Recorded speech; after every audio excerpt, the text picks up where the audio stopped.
not clear at all. God has taken away Kaviyachol. Hashem is not there.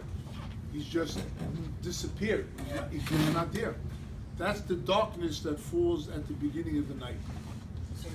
Is he not there at all, or is just there just in the background? So in the concept of Cholol Aponui, the Ari explains in the very beginning of the Eitz Chaim that God is always there. But he cannot be there because you wouldn't have free choice. So he hides himself.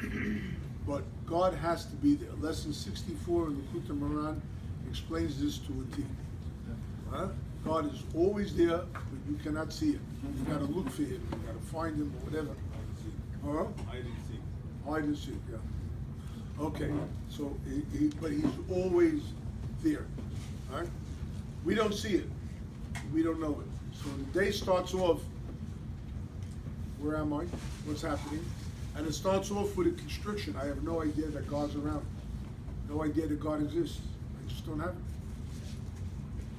At Chatzot, right, we've passed the first half of the darkness. Now we're going towards daybreak, right? Till now, night set, and it gets darker and darker and darker and darker. Comes midnight, or the middle of the night, right? Now we're headed toward daylight. So the Ari explains that heading toward daylight represents compassion, kindness.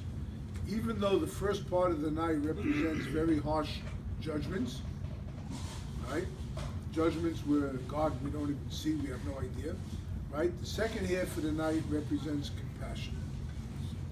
And then comes daybreak, of course there's compassion, right? There's light. But then when you come to midday, noon, what you have there is you're leaning towards night. So the afternoon, mincha, is called the time of judgments. Okay? You got the order, more or less, okay? When we talk about chatzot, we're talking about levels of compassion that are first beginning to be revealed in the world. So that anyone who can get up chatzot is really working to draw compassion. And this is what the Gemara says. Gemara is the end of Chagiga, I believe, right? If I'm not mistaken. It says, whoever studies Torah at night will draw upon himself a chut shel chesed, a stream of kindness during the day. Okay? And the Gemara there is really talking from Chatzot onward. So it's 6 hours after. 6 hours. So 6 hours is after the stars come out, after nightfall. It's 2:40. Not Shkia. And it's 6 hours because we have an expanding or contracting day. Winter, shorter day here, right? But heaven doesn't have that. Heaven is 6 hours, 6 hours, 6 hours, 6 hours. That's why it's 6 hours after the stars come out, right? Or after nightfall anyway. Whenever nightfall is considered. It has to be the seasonal hours, or No, we say we're not doing seasonal hours. Okay, so you 6 exactly. Which is why it's brought that in some places in Chutz La'aretz, you don't say Chatzot at night. In the summer. Places like England, Moscow, Alaska for sure, you know, whatever. But even places lower, like Moscow, Denmark, Copenhagen, England. There's no 6 hours from nightfall, right? I was in Manchester once for a Shabbat. Shabbat was over 11 o'clock, right? And I met a guy there. He said he was visiting also, and it was almost Shabbat Tammuz. He says, it's 11 o'clock at night. The fast is till 11 o'clock at night.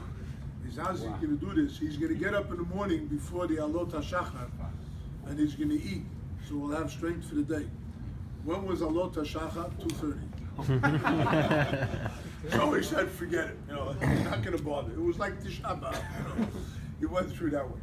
But you know, some places you just don't have the time element for the chatzot for the 6 hours. But whatever. Point is that when you get up for chatzot, you're arising from bed. Rav Nosson said the main thing of getting up for chatzot is breaking the sleep. Right? That you're not sleeping straight. That Your life is not being slept away, right? You're breaking your sleep. You're trying to wake up. You're trying to Ma'orer HaShachar.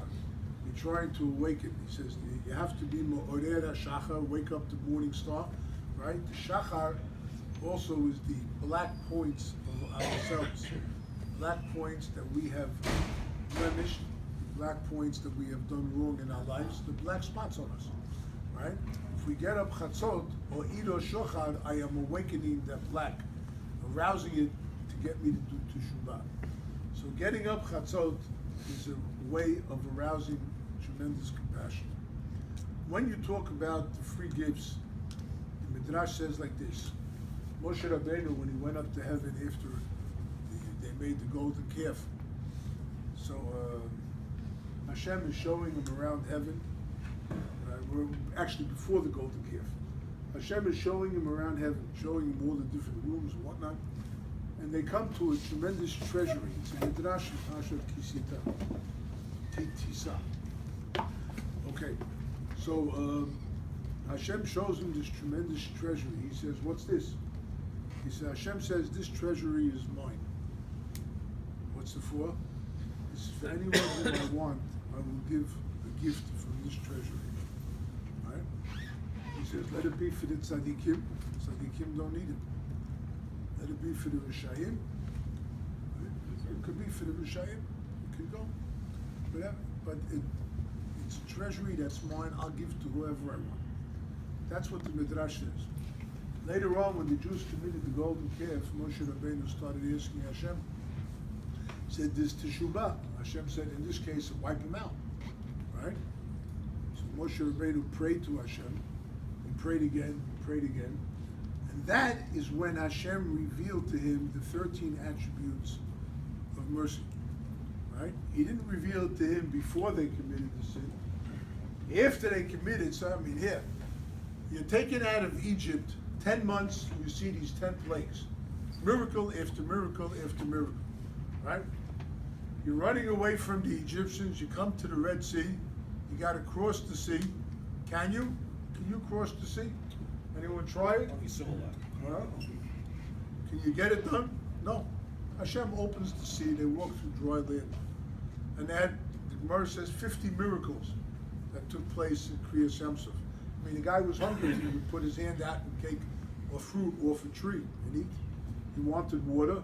The water that was there turned into fresh water. He was able to put his mouth under it and drink the water. I mean, the ground became dry and they were straightened out. They didn't have to go down and up and no mud. No. There are 50 miracles. Then they come to the desert. Moshe, I'm hungry.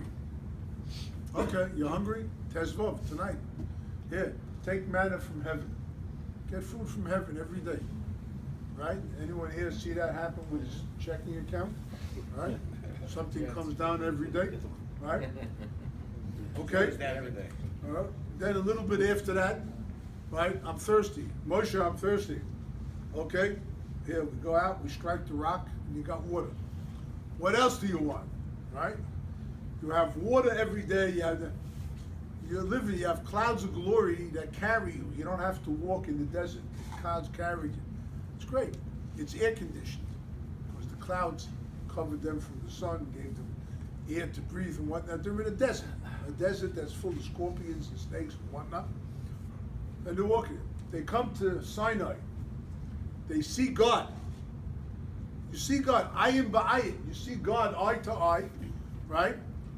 And the Gemara says, "Livavtini bi'achat me'enoyach." You love me with one of your eyes, because with the other eye, while you're at Sinai, looking at me and saying, "I accept the Torah," you're already thinking of making a golden calf, right?